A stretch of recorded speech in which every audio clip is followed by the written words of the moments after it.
হঠাৎ কইরা মনটা নষ্ট কইরা জঙ্গলের ভিতর দিয়ে হাঁটতে শুরু করলো। হঠাৎ কইরা তাকায়া দেখে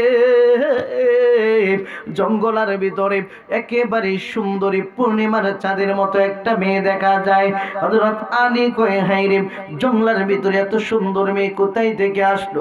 ঘরের মধ্যে গেল, মেয়েটা ঘরের ভিতরে চলে গেল, সালাম দিয়ে জিজ্ঞেস করলো, এ মা, এই ঘরটা কার? কয়, এই ঘরটা হইল অমুক ব্যক্তির। কি করে তোমার বাবা? কয়, জঙ্গলার ভিতরে কাঠ কাটে। ডাক দেয়া কয়, তোমার মা আছি? কয়, আমার মা নাই, আমি আছি আর আমার আব্বা জানা আছে। তোমার আব্বা কোথায়? কাঠ কাটতে গেছে। কখন আসবে? এখনই ফেরত আসবে। এখন হযরতে আলীকে বসতে বললেন। কন্যা সুবহানাল্লাহ। মতান্তরে জিজ্ঞেস করলেন, আপনার পরিচয়টা জানতে বড় মনে চায়। কয়, আমারে চিনো নাই? আমি হইলাম খাতুনে জান্নাতের স্বামী হযরতে আলী। ডাক দিয়া কয়, আলী, নাম শুনেছি আপনার, বসেন, আব্বা চলে আসবে। মুহূর্তের মধ্যে আয়সা দেখে, হাই হাই, ও ভাই আলী, বুঝলাম না আপনি এখানে বসে রয়েছেন জংলায়। কারণ হযরতে আলীর এত সমস্ত সাহাবীরাই, কথা কয় না, শেষ করে দিতাম নাকি? সমস্ত সাহাবীরাই চিনে। কারণ যিনি নবীর ঘরে যদি পাক হইতো তাইলে আলী খাইতো। নবীর ঘরে পাক না হইলে হযরতে আলী পেটের মধ্যে পাথর বাইন্দা মক্কার অলিতে গলিতে ঘুমাইতো। শুধু তাই নয়, দুনিয়ার মধ্যে এমন কোন সন্তান নাই যে সন্তানটা কাবা ঘরের ভিতরে জন্মগ্রহণ করেছে। একটা মাত্র সন্তান কানায় কাবার ভিতরে জন্মগ্রহণ করেছে। এটা অন্য কেউ নয়, এটার নামই হইল মাওলা আলী। আরেকটু জোরে কর নামে। পৃথিবীর মধ্যে জন্মগ্রহণ করার পরে এমন কোন সন্তান নাই যেই সন্তানরে নবীজি এই আঙুল মুবারক দিয়া রস খাওয়াইছে। সুবহানাল্লাহ কয় না? এমন হযরত আলী জন্মগ্রহণ করলো। আলী কিন্তু নবীজির চাচাতো ভাই, নবীজির চাচাতো ভাই, কিন্তু নবীজির বয়সের চাইতে একটু ছোট। আলী জন্মগ্রহণ করলো। হাইরে, চোখ মেলে তাকায় না, কোনো কথা কয় না। আমার নূরের নবীর কাছে নিয়ে গেল। মুহাম্মদ আমিন, বুঝলাম না আমার সন্তানটা কি বুবা হইল নি, আমার সন্তানটা কি অন্ধ হইল নি, কথা কেন বলে না, কান্নাকাটি কেন করে না? আমার নবীর এই আঙ্গুল মোবারক, শাহাদাত আঙ্গুল মোবারক হযরতে আলীর মুখের ভিতরে ঢুকাইয়া দিয়েছে। আলী চাইটা চাইটা কাইয়া গো, তামাম পৃথিবীর বেলায়েতের বাদশা হইয়া গেছে। আর জোরে কন্যা সুবহানাল্লাহ। ও তুই ডুবু দিলে রূপ দেখতে পাবি রে, ও তুই ডুবু দিলে রূপ দেখতে পাবি রে, পাবে তোর খুদে মহাজন, পাবে তোর খুদে মহাজন, পীরের দিল দরিয়াই ডুবে দেখ ওরে পাগল মন, পীরের দিল দরিয়াই ডুবে দেখ। কন্যা, ও তুই ডুবু দিলে রূপ দেখতে পাবি রে, ও তুই ডুবু দিলে রূপ রে, পাবে তোর খুদে মহাজন, ভাবে তোর খুদে মহাজন, পীরের দিল দরিয়াই ডুবে দেখ ওরে পাগল মন।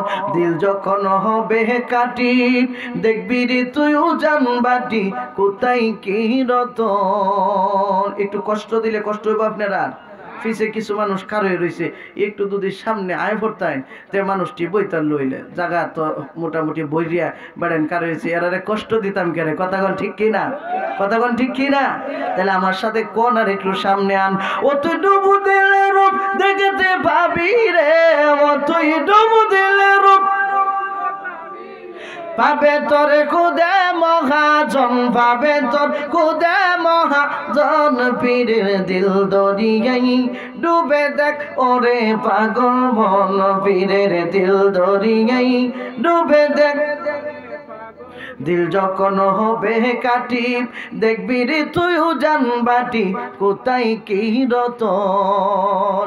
ওরে ওই নদীর গম্ভীর তারে, আই ওই নদীর গম্ভীর তারে, আছে হীরাই আর কাঞ্চন, আছে হীরাই আর কাঞ্চন, পীরের দিল দরিয়াই ডুবে দেখ ওরে পাগল মন।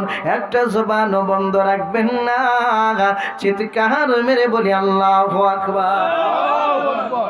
এবার ডাক দিয়া কয় হযরত আলীর পরিচয় দিতে গেলেও অনেক লম্বা সময় চলে যাবে, বাদ দিলাম। হযরত আলী কয় ও ভাই আইছি তো একটা দরকারে। কি দরকার?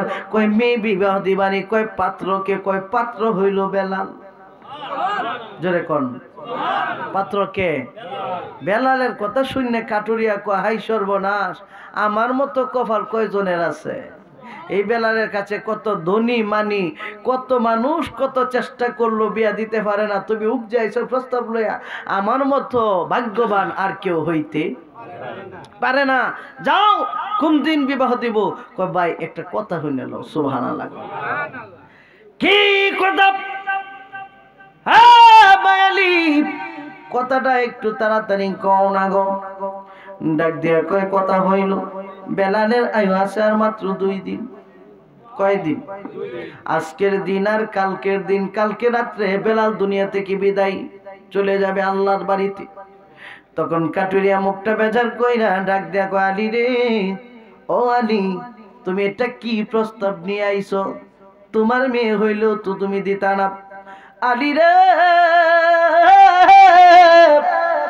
হে আলী, যাও যাও আমার বাড়ি থেকে বের হয়ে যাও, আমি বেলালের কাছে আমার মেয়েটার বিবাহ দিব না। হযরত আলী মনটা বেজার করে চলে আসতেছেন। মেয়েটা ঘরের ভিতর থেকে ডাক দিয়া কয় আব্বা গো, ও আব্বা, এখন তো আপনার মনটা বেজার হয়ে গেল। একটু আগে তো ঠিকই শিখছিলাম, হাসাহাসি করতেছিলেন, কারণটা জানতে বড় মনে যায়। ও মা, বেলালের বিবাহের প্রস্তাব নিয়ে আসছিল, কয় আমি শুনছি, না করলেন কেন?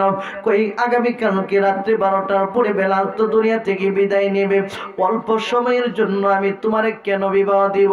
মেয়েটা ডাক দিয়ে কয় বাবা, বেলাল অল্প হোক আর 1 ঘন্টার জন্য হোক, কে যে প্রস্তাব পাঠাইছে তার নামটা কি মনে না?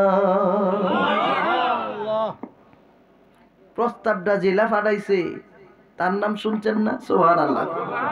কয় মারে শুনছি নরে নবী পাঠাইছে, কিন্তু মা আমি তো হইলাম বাবা, বাবা হয়ে মেয়েটার আমি কেমনে এটা করতে পারি? মেয়েটা ডাক দেখো আব্বা গো, আপনি যদি আমার বিবাহ না দেন, উপজে হইলেও বেলালের কাছে আমি বিবাহ বইসা যাব। 1 ঘন্টার জন্য আমি যদি বেলালের খেদমত করতে পারি গো বাবা, আমার 14 গোষ্ঠী সহ আল্লাহর জাহান্নাম থেকে বাঁচায় আমি জান্নাতে নিব। ডাক দিয়ে বলে মা, তুমি জিতু রাজি, এখানে তো আমার আর কোনো কথা নাই। আব্বা জলদি করে যান, যাই দেখে হযরত আলী রাদিয়াল্লাহু তাআলা আনহু মুখটা মলিন করে যাইতেছে। ও ভাই আলী, দাঁড়াও দাঁড়াও। কয় আর দাঁড়াইলে কি হইব? আর দাঁড়াইলে কি হইব? ডাক দিয়া কয় ভাই আলী রে, আমার মেয়েটা রাজি, আগামীকালকে বিয়া নবীরে যায় জানায়া দাও। সুবহানাল্লাহ। নবীরে যায়া জানায়া দাও। হযরত আলী খুশি হয়ে গেলেন, দৌড়াইয়া নবীর দরবারে হাজির। নবী গো,